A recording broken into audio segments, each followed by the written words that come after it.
Why are there so many watch snobs? I see things online and in real life of people saying things like Rolex is entry level and Tudor is the poor man's Rolex and Tag Heuer is not luxury and Longines is for the poors. That's a comment from this channel, by the way. This is bizarre. At some point in watch collecting, apparently $10,000 has become the budget option according to these people. Have these people lost perspective? Let's figure it out. So before I psychoanalyze everyone, I want to establish that this video talks about buyer psychology, and some of this may conditionally apply to you, the viewer. Now, please don't be offended. It's all in good fun. This is a YouTube channel. It's for entertainment. And look at me. I have the proper qualifications to diagnose random Rolex owners on the internet. Here are those qualifications. So before we start critiquing these people, I want to do what's called Steelmanning for them. And that is taking their argument and representing it actually in the best version of itself so that we're not putting words in their mouth. We're actually saying what they're saying in the best possible way so that we can argue against the strongest version of their argument. And what I see coming from that camp is essentially two different arguments. The first one is around handmadeness. And essentially, as you go upwards in price, you often start to see things get not industrially made, but handmade. And you start to see a level of craftsmanship that you wouldn't normally see at lower prices. The second argument, which is somewhat related to it, is that watches that are lower end and non-luxury, according to them, are mass-produced. And these are inferior products. And there isn't the amount of excess that's required for something to be luxury that actually goes into them. I want to refute the first side of the argument, the handmadeness, outright. Because if I take a Glashütte panoramic lunar and I take a Rolex Submariner, well, the Rolex Submariner is a mass-produced, industrially made watch. Rolex is very good at manufacturing through machines and doing that at a level that absolutely nobody else can. Meanwhile, the panoramic lunar is very much handmade. It's not 100% handmade, but all of their parts in their supply chain are sourced in-house, or just about all of them. So much of this is done by hand. So obviously, according to these people, this would be considered luxury and this one wouldn't. Not the case. These people would consider both to be non-luxury or entry-level luxury. Now let's talk about the second argument, which is around excess, and that price is to some extent determining the excess. So what qualifies as excess? I'm not going to give you an exact number here, but let's talk about the macroeconomic factors. So the median US household income in 2024 was about $84,000.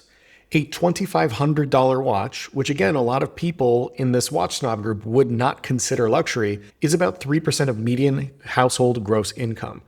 Now that doesn't sound like a lot, but it's actually a lot because when you compare it to other expenditures, it dwarfs them. Average annual spending on all apparel and services is about $2,000 per year. So a $2,500 Tag Heuer costs more than the average consumer spends on clothing in an entire year. And I know what you're saying, Isaac, we're talking about wealthy people here. Wealthy people have unlimited funds. You're right. So let's talk about wealthy people. Here's the top 5% US household income broken into roughly 10-year age brackets. Now we're going to use the national average of 335,000 being the top 5% household income.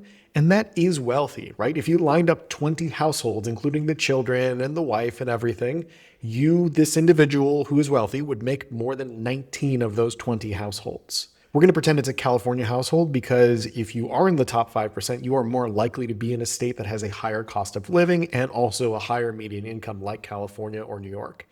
And once I take out taxes, we're actually left with about $236,000. When I take out a sane retirement level of investing, I'm left with about $186,000. And you're saying, well, that's still a lot of money. I could do a lot with $186,000.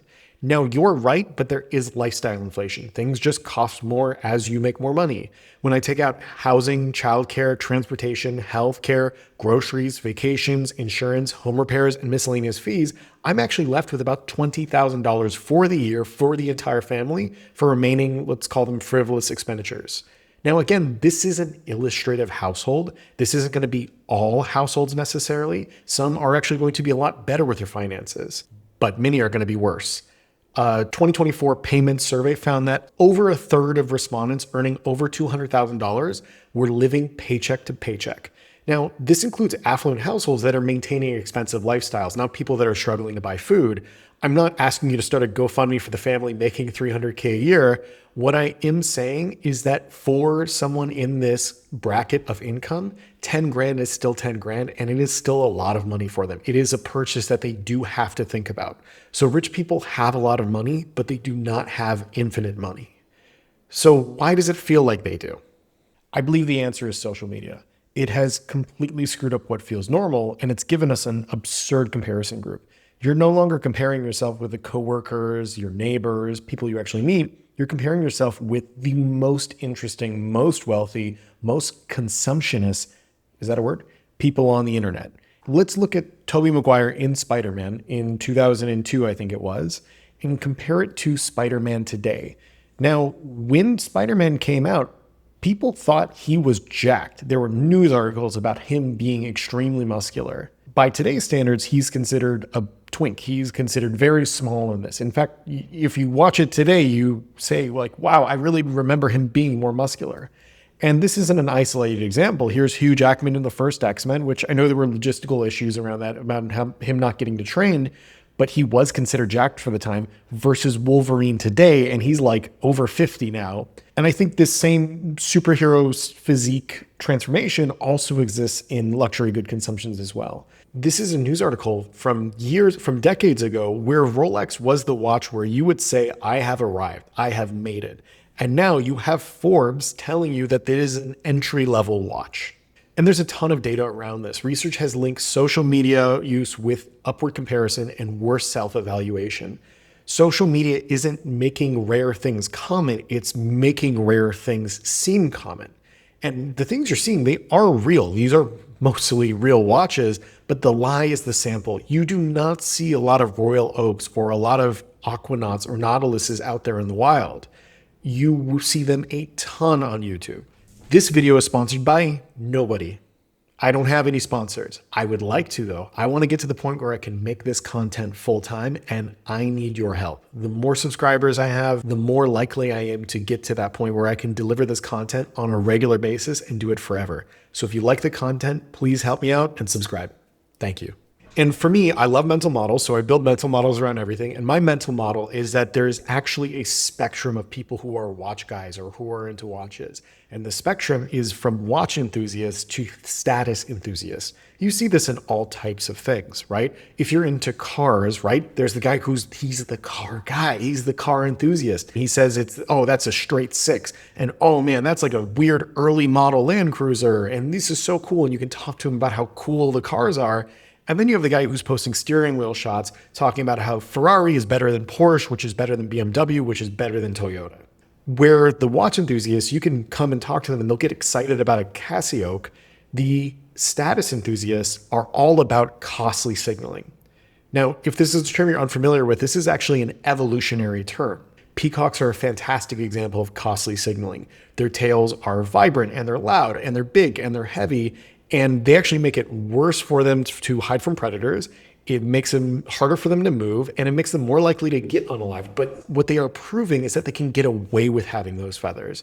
And in the same way, these watches are costly signals, right? You are essentially buying something you don't need. It's not even a car. You don't even need to get A to B. You tell your time with your phone, but you're hurting yourself in a way that shows other people that you can actually take it. And the thing about these costly signals is that if I allow someone into my costly signal club, then I'm not exclusive anymore. I'm not part of that club. So that's why it turns into gatekeeping. The core psychology here is that if you are part of an exclusive group, expanding that group makes the signal less distinctive. That's where Rolex is entry level and Tudor is in real luxury and real collectors buy independent starts making sense.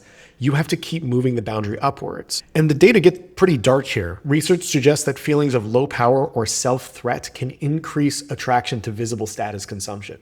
Combine that with the earlier financial section, even affluent buyers are making painful sacrifices to signal to others and maybe even themselves that they're okay. Now, this isn't everyone. I'm not saying that every gatekeeper is secretly broke or insecure. What I am saying is sometimes the person most interested in convincing you that he's high status is the person that is most worried that he isn't. We're going to use an example here that might be part of your childhood. The Sneetches is such a perfect example of class anxiety here. Basically, there were some of these Sneetches that didn't have stars on their chest, and there were some that did. And the ones who did have stars on their chest felt vastly superior. And it got to the point where this bare-bellied Sneetches started being able to buy stars onto their chest. And so the star group didn't welcome them in. They would say that they shouldn't be in the star group. So they started trying to get out and away from those people and moving the goalposts. And it's the exact same thing with this. Here's a post from one of those guys before where he is saying that he hates the AP swatch collab. And I would posit it's because it makes the AP less exclusive, right? He is a star-bellied Sneetch and he doesn't like that other people are getting facsimile stars on their chest. The Sneetches don't care about the stars. They just want something the other Sneetches don't have. If I spent a lot of money on my watch, if I spent $15,000 on my watch, I want to tell you that a $10,000 watch is worthless. But my watch falls in the same club as someone with a $100,000 watch.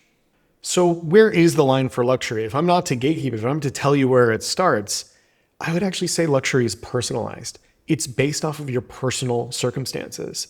And you have a lot of these milestones in your life, even if you don't buy watches, right? The first time you live alone, that feels like luxury. The first time you have AC, that feels like luxury, unless you're in Europe, in which case you never experience that. The first time you have a washer in your home, that's luxury. The first time you have a garage, the first time you have a backyard, and then you keep skipping steps, and the first time you have a live-in butler, that's now luxury. It is personalized. It is based off of where you are, and luxury is a personal term. I found this post on Reddit where this guy bought his first Breitling, and he was so excited, and his family was so excited. His entire family came to buy the Breitling with him and celebrated it as an occasion and marked it in the calendar together. That is an incredible thing to see. It's heartwarming. He described it as one of the best days of his life. You can't convince me that that's not a luxury purchase. And it's so cool to see. I think it's one of like the best things you can see in all of watches. So how do you deal with watch snobs?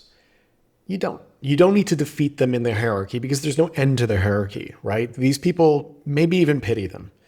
You can talk with them about movements, about craftsmanship, about value, about design all day. Just don't let someone else decide whether your watch qualifies for their club. Watch snobbery begins when the pleasure you get from your watch depends on someone else's watch being beneath it. So just let them have it. Just say, yup, you're right, nice watch, and go on with your day. So I want to hear from you. Have you dealt with a watch snob before? Are you a watch snob? Talk about it in the comments. Tell me about a time that someone criticized your stuff or you criticized someone else's stuff. And don't forget to subscribe, please. Adios.